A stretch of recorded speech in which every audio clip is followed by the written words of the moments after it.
You're listening to the Turn Autism Around podcast, episode number 200. Yay! We are at 200 and I am super excited. Today we're going to do something that we haven't tried before, where I have a member of my online community, and his name is Vikram. He is the host of his own podcast, and he's interviewing me today. Which is great. And hopefully you like some of my answers. We talk all about how my information has reached people from over 90 countries at least. And we also just celebrated our 1 million downloads, audio downloads to the show. So it's a really pivotal milestone for us. And I hope you love this episode. Let's get to it.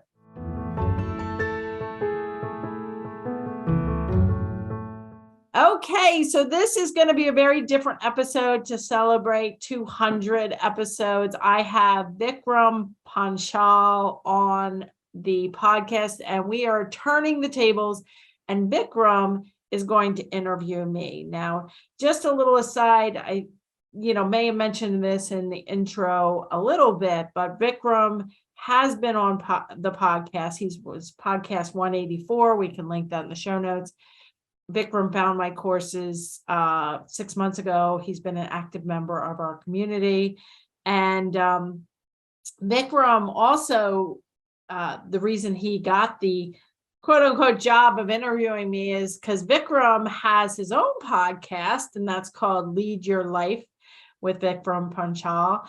And he wanted to interview me. So this episode is going to actually be serving both roles. It's going to be episode 200 for me, and it's also going to be a Lead Your Life episode.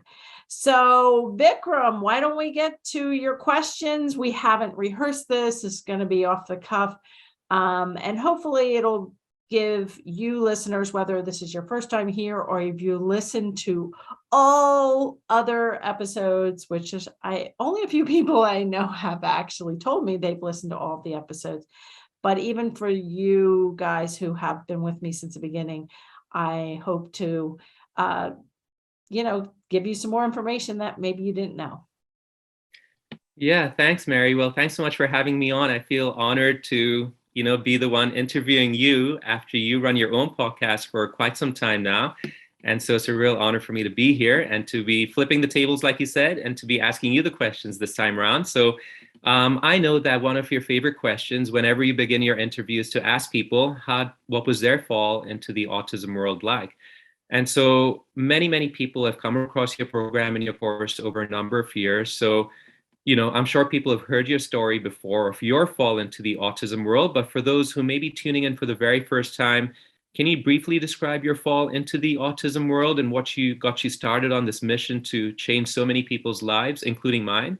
Okay, so I really knew very little about autism when my firstborn son, Lucas, started to show signs of autism after his first birthday. I didn't notice anything until my husband first mentioned the possibility that Lucas might have autism when he was just 21 months old. And that was just 2 months after I had my second son, Spencer. So I was overwhelmed. I had Spencer. I was taking Spencer to a well visit, his 2-month well visit, and leaving Lucas at home with my husband. And Charlie said, well, ask the doctor how many words Lucas should have, because as an emergency medicine physician, he was beginning to worry about Lucas.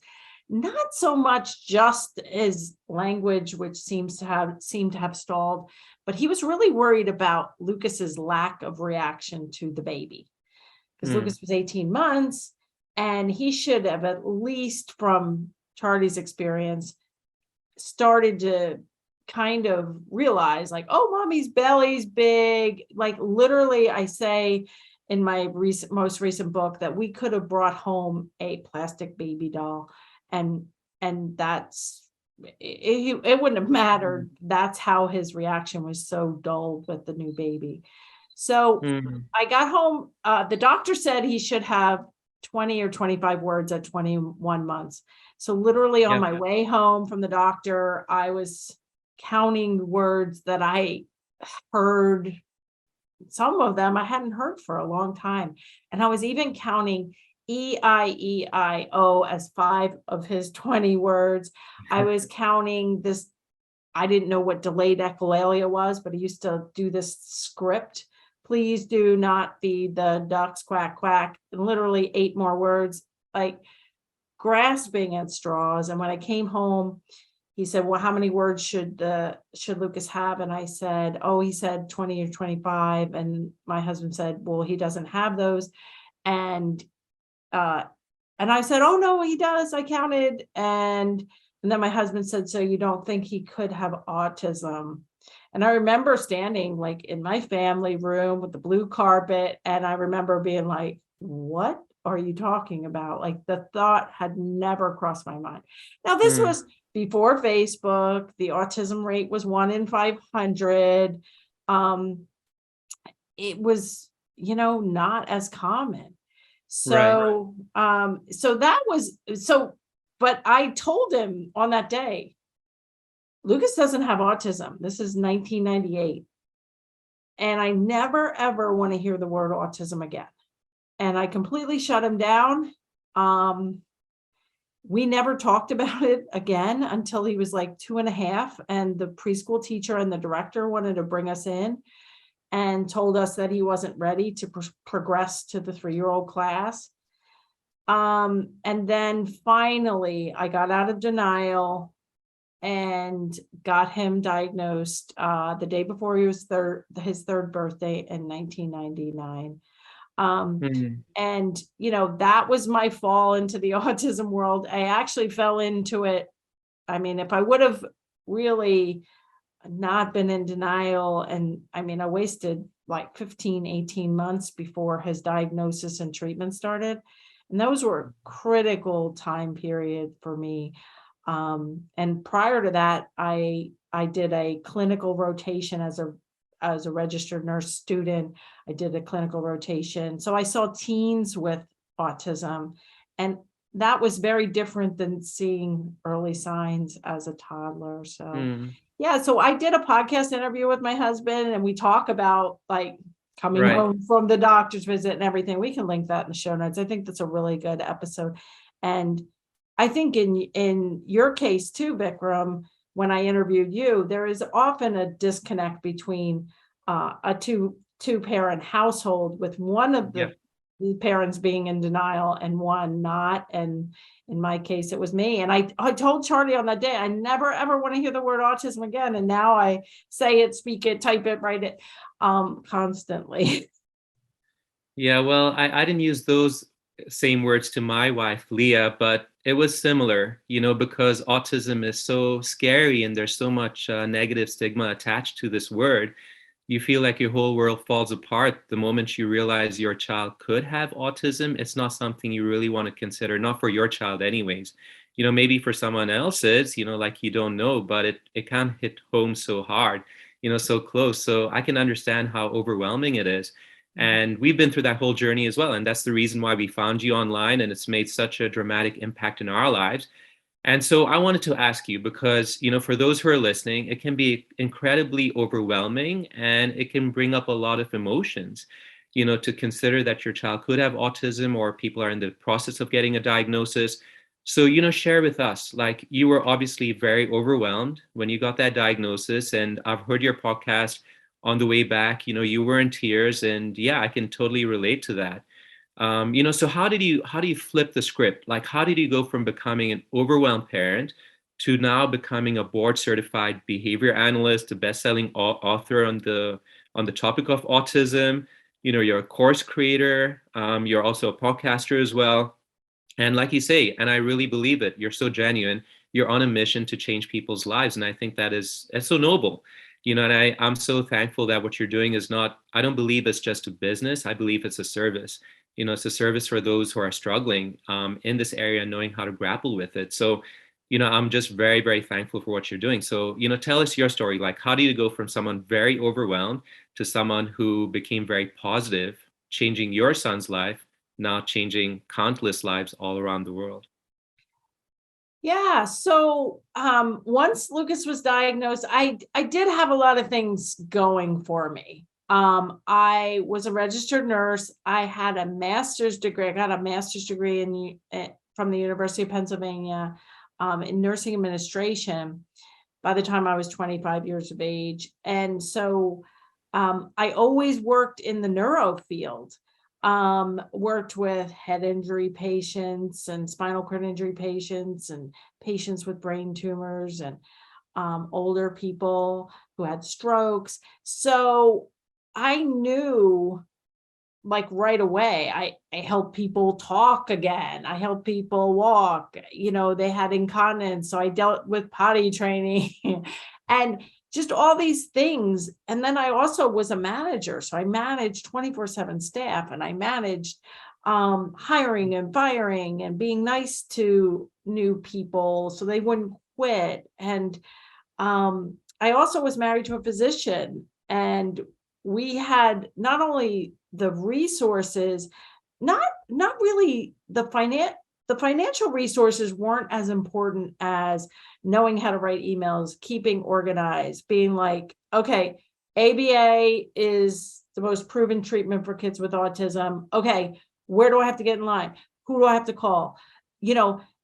Those are the kind of skills, those advocacy skills that made all the difference. Because in our state, the state of Pennsylvania, even back in 1999, when most people were putting a mortgage on their house to pay for ABA therapy, some other parent had come before me, and he had figured out a loophole in the whole medical assistance system within Pennsylvania. And so I was able to get in line for Lucas to get medical assistance regardless of parent income, which I was just like, somebody said, I'm like, how do I get ABA? Well, you got to get Lucas on medical assistance. I don't want Lucas on medical assistance. I have insurance. Well, your insurance isn't going to pay for anything. So you got to get him on so it was that kind of, okay, I'll go in that line, and Yeah. going down to the medical assistance department. So I became such an advocate because I was like, if this is the system, you got to go down to the Department of Medical Assistance, whatever that is. You have to go sit, wait, produce all your financial income, go through all this. And I have a car. I had a computer. I had internet access back in 1999. I became such an advocate. I was the founding president of the Autism Society in my county. I was like, I am fighting not just for Lucas, but for the single mom, English as a second language, no car, no computer. Like, if this is the struggle, then I am all about advocacy for all kids. And so right away, I became really, like, what line do I have to stand in? Who would I, and right away, I ended up in a due process case, which is like educational court, which I was like, what? Because Lucas had gone to typical preschool, and what they were recommending once he turned 3 and was diagnosed with moderate to severe autism was not what I had in mind. And I was like, no, he's not going there. And so I ended up in due process, and which was a whole nother like can of worms, a whole nother escapade.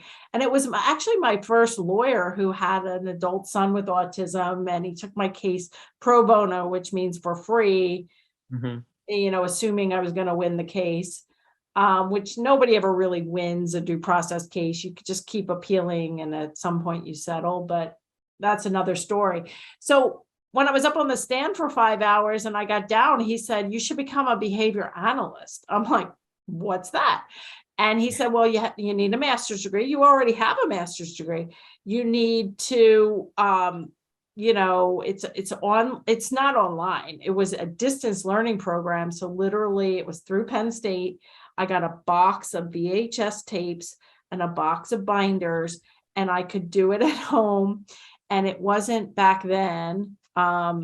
This happened. I studied in 2002. I got a postmaster's certificate from Penn State, and took my boards in 2003. And so I've been a BCBA since. But it was my first lawyer, which, like, if I wouldn't have ended up there, I wouldn't have known about that. And then in terms of, author, then it was just like, oh my gosh, I need to, I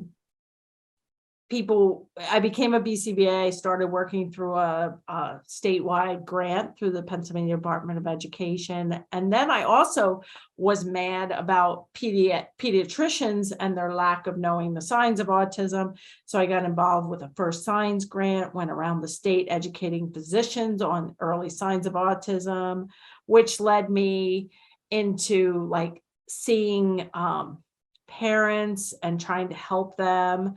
And so finally it was like one woman who was also a nurse had a little son with early signs of autism. He was waiting for a diagnosis. And she came over to my house in exchange for some videos I needed. And I helped her, and she's like, you have to help me. What can I do? And I realized that all the books I had used were out of date, seriously out of date. And a lot of the information was in my head.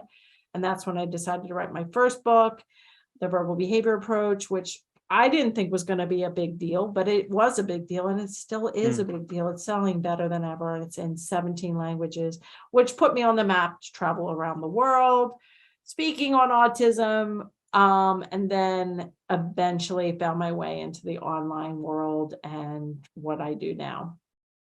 Yeah, that is awesome. So, you're really a pioneer because, you're giving me a bit of context into your journey, which is probably, I would say, in many ways, a lot harder than what parents may be experiencing today because, now we're in the, it's 2022, of course, and, it's been about, 20 years since you began your journey. And so, VHS tapes are no longer used. Now we're online. Everything is on demand. Everything is easily accessible. So it just makes me really inspired because, for myself as a parent and maybe for other parents who are confused and overwhelmed, they're tuning in today and they might be inspired as well because now we realize that, wait a second, we don't need to be overwhelmed anymore. There's stuff that's available online that's within our grasp. We don't need to go to court systems and all these things to pursue, what should have been available in our fingertips from the beginning. So, that just makes me even more grateful for what you're doing and for what we have available to us. So, I guess I wanted to ask you, as a pioneer in this field of turning autism around, you recently released a new book, and that's behind you right now. It's called Turn Autism Around. And it's a Copy here. yeah, that's right. And it's a phenomenal book. In fact, my wife happened to be looking online, and I don't even know how she discovered you and your book and everything you're doing, but she bought the book and it arrived in the mailbox and she showed it to me. And at that point of time, I was in denial that our son could have, symptoms or could have autism. So it was very new. But when I saw this title, I said, there's something in this, and it grabbed me. And I said, wow, there is hope in this. We don't just have to accept a diagnosis, so to speak. We can turn things around. It may not be that the person is free of those symptoms for the rest of their life, but it could be that we could actually take them to a different level they would not have reached. So this book is amazing, Turn Autism Around. And, it also started you as your podcast title. But also, of course, where did you get this title around? I mean, is it possible to even turn autism around? What do you think, Mary? So I came up with the title when I was taking Pat Flynn's How to Make a Podcast course in about 2017. And he recommended that the subject matter be in the 3 or 4 word title. And that was about it. Like 3 to 4 words with autism somewhere in there. And so I was like literally playing around with different words and how I could, what I could come up with. And I came up with Turn Autism Around. And I searched and knew that the URL, the website turnautismaround.com was available, which is really important when you're trying to name a product. And so I was like, okay, that's great for the title of the podcast. Now I have gotten some pushback for it. Some adults, we've had many adults on the podcast with high functioning autism or autistic adults. And so I really value what adult autistics have to say. The people that have been on my podcast don't have a problem with the title, but some adults with autism and some professionals, and even some parents of older kids who are severely impacted, they don't necessarily love the title because, like, what do you mean? And really, all I mean is making things better, assessing Right. the child's or adult's strengths and needs, making a plan, using a 4-step approach, which is assessment, planning, intervention or teaching, and evaluating using easy data. Those 4 steps are the scientific method. So everything is based on science, and it's also based on my background, not only as a behavior analyst, but a nurse and a mom and an advocate. And so I still like the title. The title of the podcast, which turned into my online course title for toddlers, which turned into my book. And I did go back and forth with my publisher, Hay House, about the title. Like, did I want to have autism definitely in the title? Because there's been other books that, Let Me Hear Your Voice, and Kate Swenson, who we had on the podcast, she wrote Forever Boy. And sometimes when you don't put it in the main title,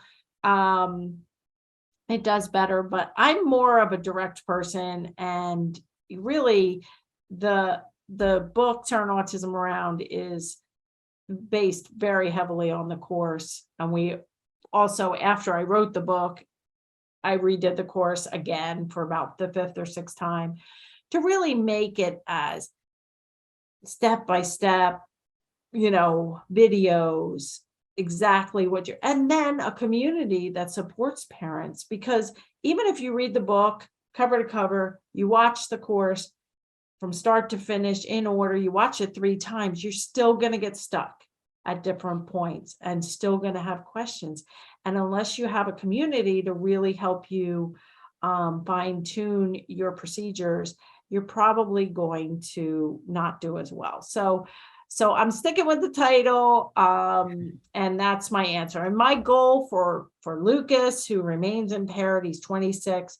For Lucas, your kids, Vikram, even my typical son, all the kids out in the world, my goal is the same.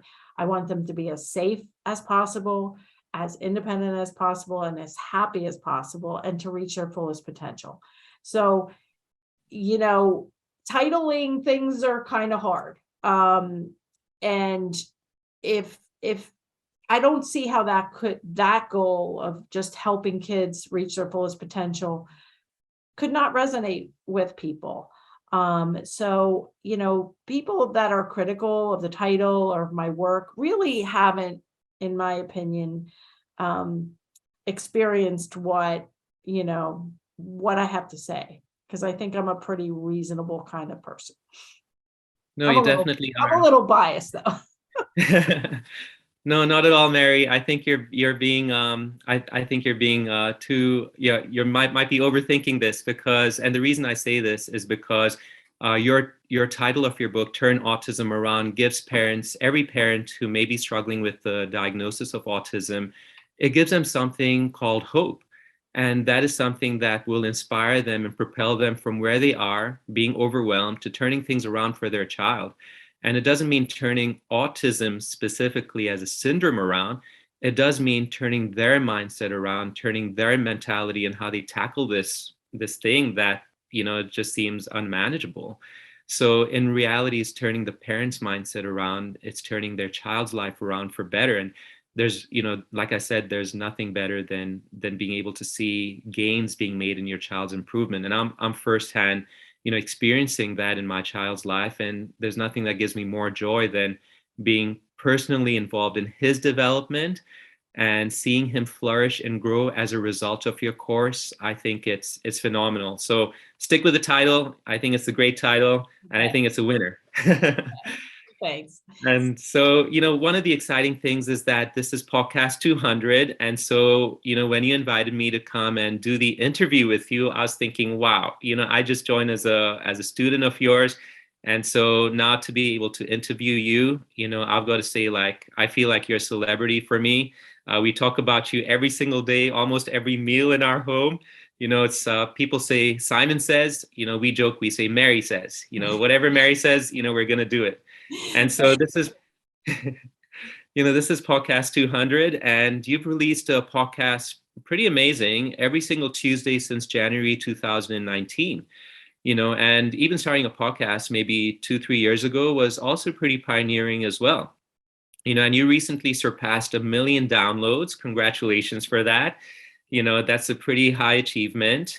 So why did you go about starting this podcast? And did you expect such an overwhelming response? I mean, tell me, you must be getting people from all over the world listening to your podcast. So were you expecting this? And we have people that have joined my online community from over 90 countries. We don't have like great stats about who is listening per se, but yeah, over 1 million downloads. That's just on audio. We also produce it on video, on YouTube, on my website, marybarbera.com/podcast. We'll get you to the podcast page with all of the videos you can watch. So if we factor in all the video views too, I'm sure we're in the millions. So why did I start the podcast? I was doing weekly video blogs on YouTube and on my website for like 2017 to 19.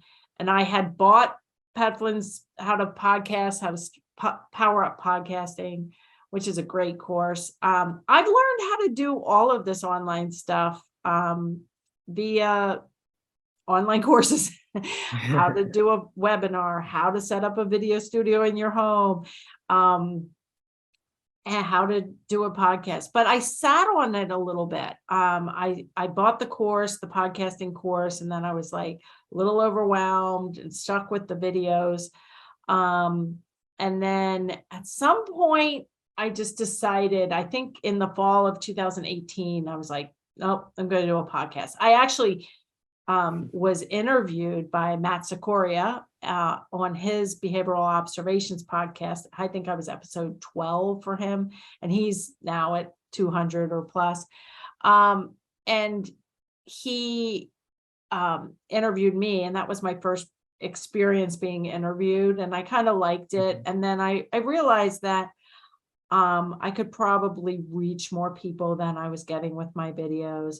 So I started, I binge watched the whole course, and then I started and, in the course, learned how to name it, learned how to, and then I realized like one of his things is like, you can't just come out on January 22nd with one podcast. You actually have to come out with 3 to 5 podcasts on that day. I'm like, oh my gosh, like I already announced the day.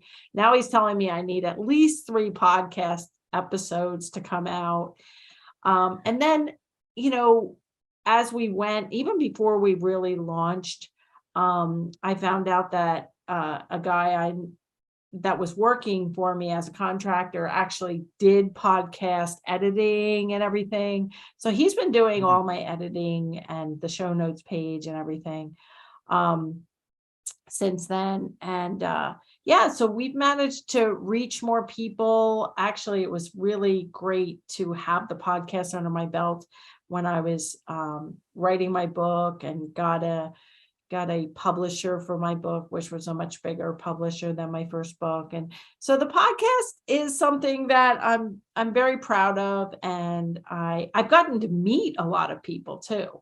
Like between like Vikram, you were a success story / hot seat. I've got to meet, anybody I want to meet in the autism world, I pretty much ask them to be on my podcast, and then I get to meet them and network with them. So it's exciting.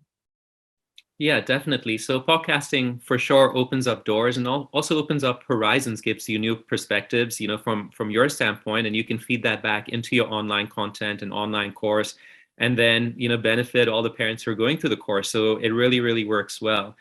But I sense your focus has changed over the years, from school age children now towards more younger kids. Is that the case? And if so, why are you focusing more on toddlers, smaller kids? Yeah. So my first book, The Verbal Behavior Approach, and I want to make this little announcement for those that are been following me for a while, is The Verbal Behavior Approach came out in 2007, and it just came out in Spanish. It was like the Great. 17th translation. Turn Autism Around just came out in Spanish. It's the first translation. But the reason I pulled that up is because the Verbal Behavior Approach book was 2007. I only went online in 2015. So from 2007 to 2015, this book, The Verbal Behavior Approach, is what put me on the map. And I was working for the Pennsylvania Verbal Behavior Project, which was school age for the most part. And that was from 2003 to 2010. So a lot of what I was doing every single day was working with teachers and speech pathologists and paraprofessionals and school bus drivers and cafeteria aides and parents of older kids. Now, we did have some 3-year-olds, some 3 to 5-year-olds, but I tended to be assigned mostly to the school age population. And so a lot of my quote unquote raving fans when in the online marketing space is like, who will buy anything from you, and who, is already there. And it was all parents and professionals working with older kids. And so my very first online course in 2015 it was called Autism ABA Help Online Training for Professionals and Gung-Ho Parents. And because not the parents didn't need as much training as the professionals back then. It was like I was going in, rolling up my sleeves, mostly working with professionals. And so that course is now the early learner course, which is part of our verbal behavior bundle. And then I created the intermediate learner course in 2016. And then in 2017, really because of my experience with my own experience being in denial, the rate of autism at that point was, instead of 1 in 500, it's 1 in 50. Now it's 1 in 44, or give or take. So really, the not only do you have denial, you also have huge waiting lists and all kinds of issues. And so I really wanted to keep my early learner, intermediate learner courses going, which was then called the Verbal Behavior Bundle. And then I wanted to I consider myself kind of near the top of the mountain. I was like, I'm going to leave you guys here. I'm going to still be here, but I need to go back down to the mountain, to the bottom. And I need to scoop up all the parents who are in denial, who are waiting, who are worrying, because the best thing you can do is treat autism, signs of autism, as soon as they appear. And the same techniques work for kids with speech delays, for kids with sensory processing issues, for kids with any delays. And the other thing that happened in 2010, I left the Verbal Behavior Project of Pennsylvania and finished up my PhD in leadership. But I also, for the next 5 years, went to the Birth to 3 program in my county, which was 1 to 3-year-olds. And then I'd work with some of them until they were 5 or school age. And I basically applied everything I knew from working with Lucas and all school age children, and created a very easy step-by-step system for little kids, for their parents, for their early intervention providers. And so I had all that experience, and grateful to many of the parents who, right from the start, gave me video permission while I was in there to document Mm. not only for themselves and the professionals, but also to allow me to share their videos.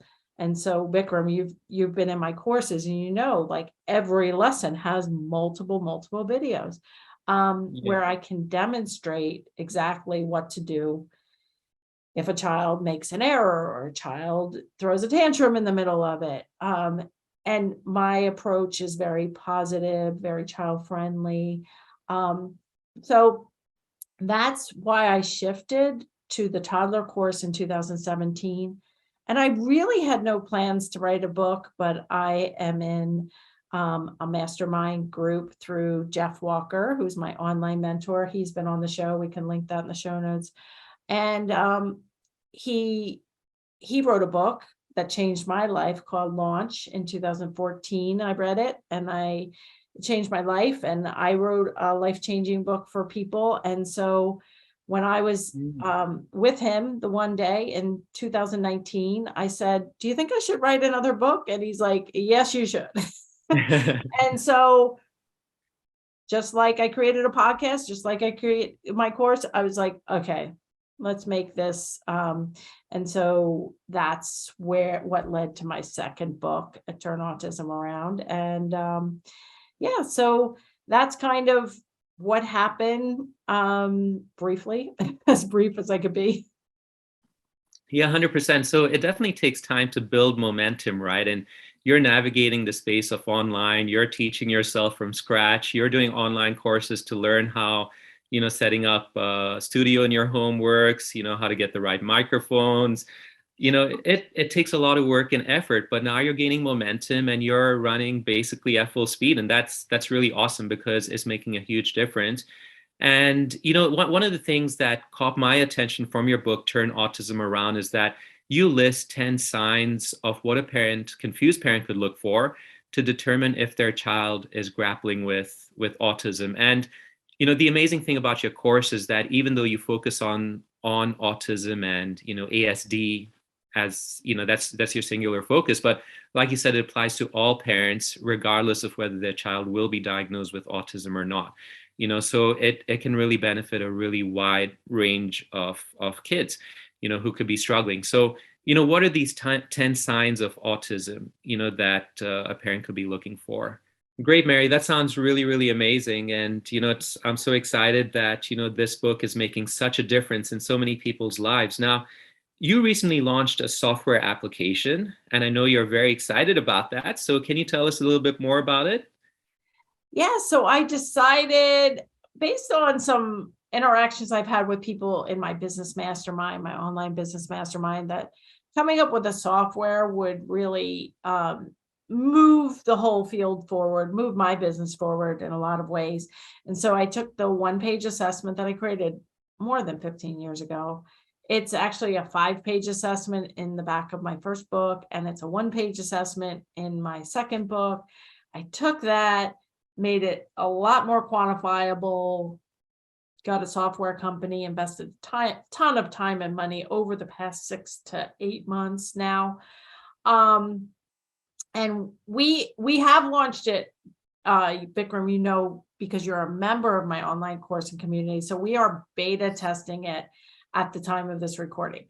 It is going to come out, either it just came out or it's going to come out. And you can look at the show notes, marybarbera.com/200 to get the link. We are going to do the software, which is an assessment where you take 10 minutes, you fill out all the assessment in terms of safety, eating, sleeping, potty training, dressing, grooming, language, expressive and receptive language, imitation, matching, social skills, and problem behaviors. You're gonna do that quick assessment in 10 minutes, and then it's going to spit out, it's a little bit more than a one-page assessment. It's also going to give you scores in terms of self-care, language, and problem behavior. And I'm hoping that once we get it really tested, and once we get the scores refined and things like that, that eventually we could have a validated tool.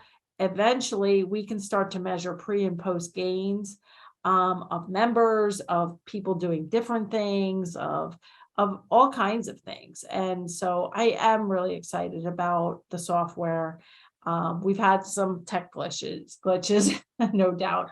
But I do see that as a really important thing that we've rolled our sleeves up to do this year, to get that out. And it's definitely going to be free for the first 1,000 people, and then we'll see. It might be free forever, or we might find out that just giving people free and then spitting out the assessment isn't enough, and we might put it within a mini course or only for members of my full course or whatever. But I look at this not only to help individuals get an easier way to find their starting point or find out where to restart, but also to collect data so that we can start to say, okay, 4-year-olds with a diagnosis of autism, 65% of them are picky eaters, or 45% of them have sleep problems, and begin to correlate and produce research that could, I even envision like maybe a whole research arm of my business. That's incredible. So yeah, I really see where you're going, going with this, and I really believe it could benefit, not just the work you're doing, but also it'll feed back into the parents' lives and see, how to best use research, live research from parents as they answer these questions through your survey, and it's gonna be pretty amazing on the research side of things. So definitely the future is looking bright for Turn Autism Around and for the online course you've created. And when it comes to parents, and as they're listening in today, what are the top 3 things you'd recommend for parents of a young child with a diagnosis of autism, or a toddler who may start showing some signs, that could be related to autism? Yeah. So the subtitle of Turn Autism Around, the book, is an action guide for parents of young children with early signs of autism. And so I really am talking a lot more to parents of young children who don't even have a diagnosis. Half of our members in our toddler course, for instance, don't have a diagnosis for their child when they join and introduce themselves. So I think you want 3 things. First of all, don't wait for a diagnosis. Don't wait for things to get worse. Don't wait till they're 3 or till they're 2 or till their 18-month visit. If you see delays, learn more. At least search Mary Autism plus whatever you're concerned about. If your wife or husband are in denial, you can search Mary Autism Denial. If you have excessive tantrums, you can search Mary Autism Excessive Tantrums. Like, there is a video blog for you that is meant to solve your immediate need. You can read the book, so first of all, don't wait. Second of all, learn all you can. In my book, I reference like being the captain of the ship. And really what that means is being that gung-ho parent who's going to show up for webinars for professionals, or show up for things that you're like, why should I know? If I have a car that is broken, I don't learn how to be a mechanic. But this is your child. And the more you learn, I think the better your child is going to do in the long term, whether it's autism or not. So don't wait, learn more, and get some help. Get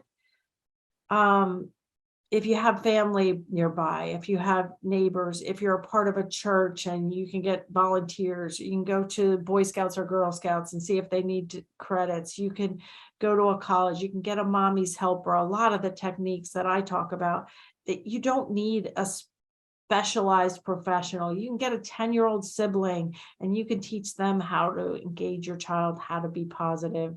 So I think those are my top three for parents of young children.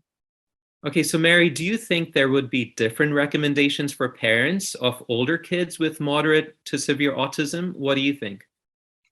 Yeah, I actually do because, you know, if you have an older child with moderate to severe autism, all of my resources are still appropriate. Like really the book, even though it's an action guide for parents of young children, if you are still struggling with eating, sleeping, potty training, going to the doctor's, dentist, haircuts without a fuss, like problem behaviors, you absolutely need to learn more. So that is, you know, don't wait for a diagnosis. That is not really a recommendation because if you have a child with moderate to severe autism, they're going to be diagnosed at that point. But learning more, still, you can become the captain of the ship. It's never too early or too late to apply these principles. Even if you have an adult, um, a son or daughter who is experiencing talking tantrums. Now, I don't have an adult program. I probably won't have an adult program because I've really shifted my focus towards,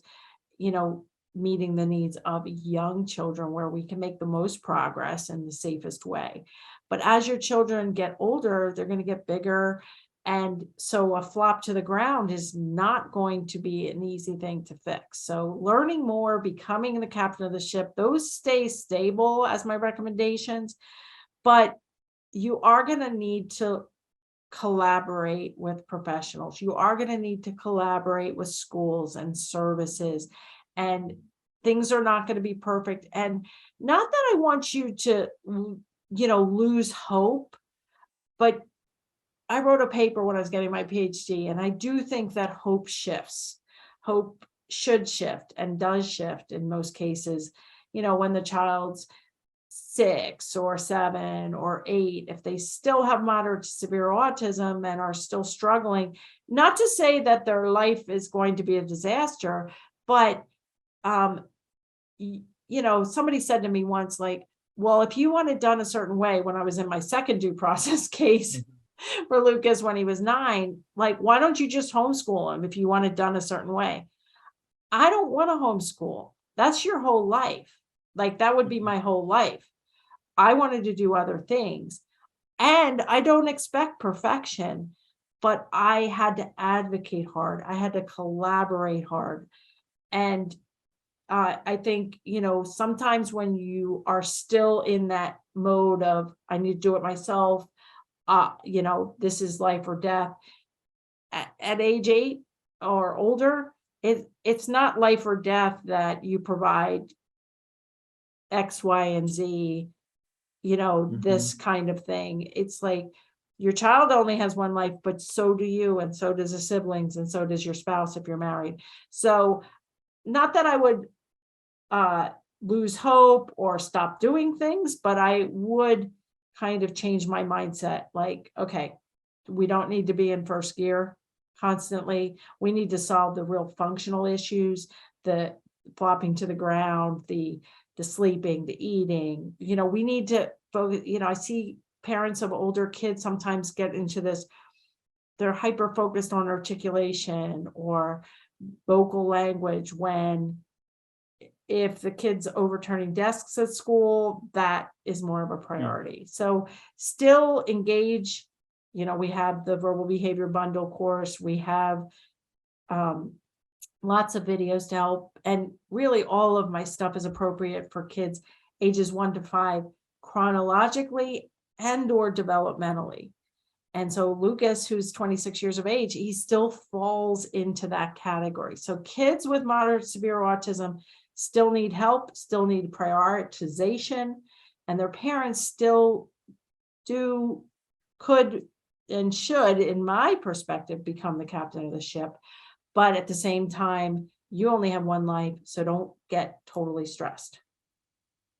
100%. That's really, really great advice. What about the professionals who may be tuning into today's episode? What are your top tips for them? Yeah. So one of the tips is, you're a professional, you're going to be with the child for a year, maybe 3 years if you're an SLP in a school district for that school. But you're in their life for a fraction of the time.